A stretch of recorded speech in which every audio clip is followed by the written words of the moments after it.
We are often advised to think big, take life-altering decisions, sometimes probably even move across country to see some substantial changes. What if you could achieve these drastic changes just by altering and tweaking some things in your daily routine? We all tend to overestimate the power of a single step, underestimate the power of compounding and the power of consistently changing small things here and there, which eventually lead to a bigger change. Real change happens when very minute things are repetitively changed over a course of time and accumulate to produce remarkable results, leading to a change in your identity, your behavior, and your lifestyle. Hello everyone. In today's video, I'll be doing a book summary of Atomic Habits. Book talks about consistently building good habits and breaking your patterns. Does this through giving examples in sports, business. This book talks about the science, about how practically we could alter our habits and patterns and behavioral changes in more productive lives. So let's get straight into it.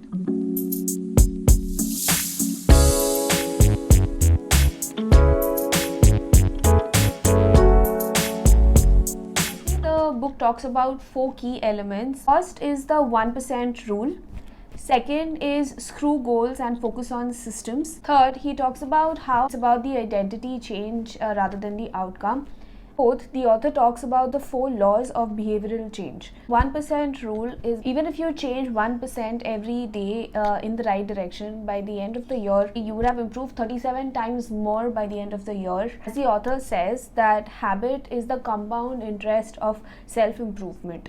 Doesn't seem much impactful on a day-to-day basis, but the results that you would see after a certain period of time, maybe a year, would be quite powerful. I don't often see the value in these small changes because often it takes so much time to see any substantial result. We're so attuned for instant gratification that it's really difficult to stick to something which is going to give us benefit in the long term.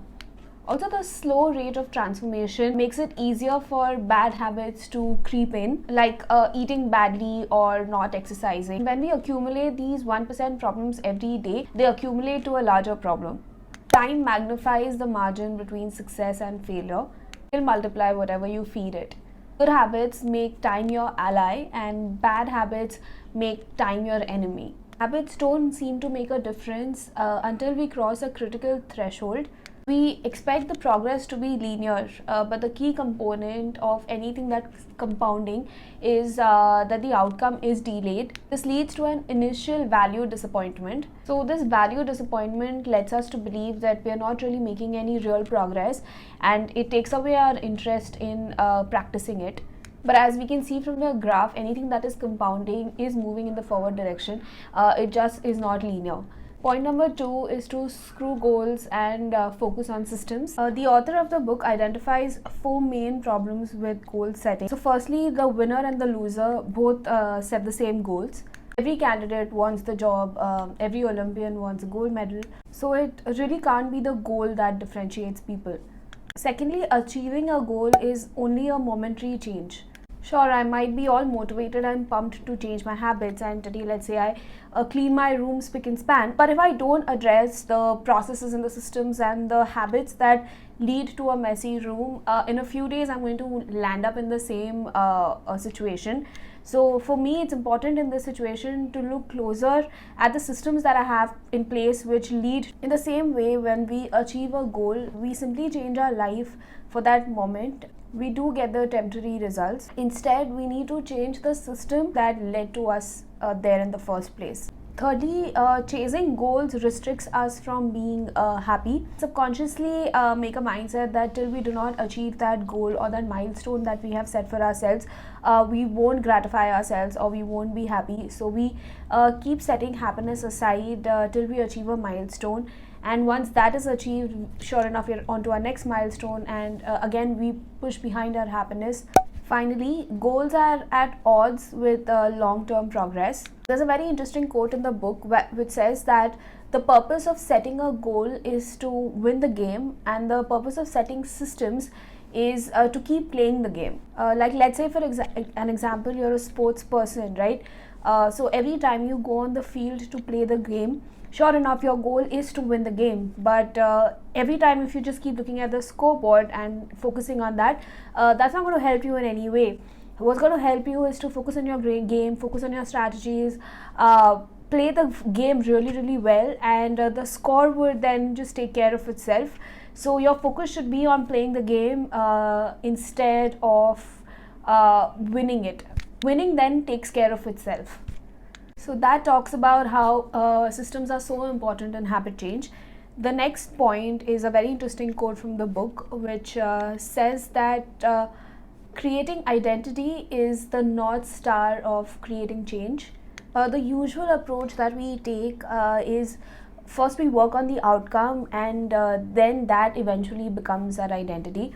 You go to the gym if consistently for 6 months, then you would probably identify yourself as somebody who is health conscious or takes care of their health, instead of already assuming that you are somebody who is health conscious, who does take care of themselves, and believing in your core that you are that person, and from there then you pursue going to the gym or taking care of your health, focusing on your diet, etc. So to summarize our talk so far, just don't underestimate the power of compounding. Very, very small changes every day can compound and accumulate to drastic results. Second, don't focus on your goal, instead focus on systems and processes which enable your desired results and automatically lead you to your goal naturally, instead of you forcing yourself to achieve the goal one time. And thirdly, don't focus on the outcome, focus on your identity. This brings me to my next point, which is how do you build habits, and how do you overcome the barriers and challenges that come in your way while you're trying to achieve. We can actually split up the process of building habit in 4 stages, which are cue, cravings, response, and reward. So cue basically means your instigation towards taking an action. So you want to smartly play around these cues in your life now. An example could be, let's say if you need to have your medicine before bed or your vitamin supplements, you could place the medicine next to your bed along with a glass of water. So it's just easier for you to then follow through and take the medicine, rather than every time you have to get out of bed and take it out of a cabinet and have water. So the author of the book says that you want to reduce the number of cues between a good habit that you want to form and increase the bad cues for habits that you want to break. So eventually you want to create an environment which is conducive to promoting good habits. And next is the craving part, which basically takes advantage of our dopamine hit. So what you essentially want to do is make the whole experience very attractive. So let's say you like documenting your journey, or you like sharing your experiences and your life on social media. A good attraction to maybe start gym would probably be to document your entire journey and your fitness journey on Instagram or on social media, which kind of makes the whole experience like something that you would want to indulge into, and that probably is your reward. Third is to make it easy. What we want to do in this is reduce the friction in our environment and make it very easy and simple and accessible to form a habit. So friction is the most powerful tool, right? Wherever there is friction or something gets a little tedious, we immediately procrastinate and we stay away from doing this activity. So whatever goal that you're trying to achieve, or whatever good habit that you're trying to form, you have to reduce the friction points or eradicate the friction points completely for you to smoothly reach from point A to point B without procrastination or any circumstantial distractions or any cravings in the moment to keep you away from attaining or practicing your good habit goal. The fourth point is to make it satisfying and immediately satisfying.